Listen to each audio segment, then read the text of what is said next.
ओके कहाँ जाबे गंगा काशी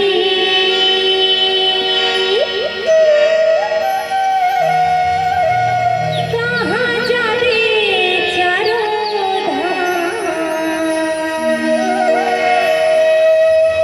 रामचरितमानस हरे हवे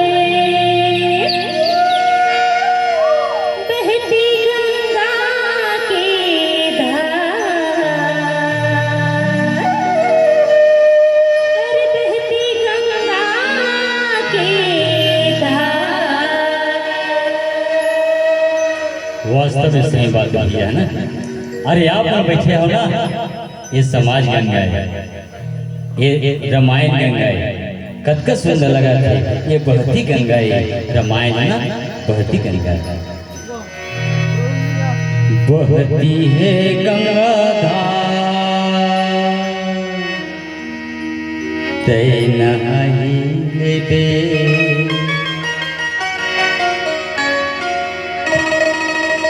सगरी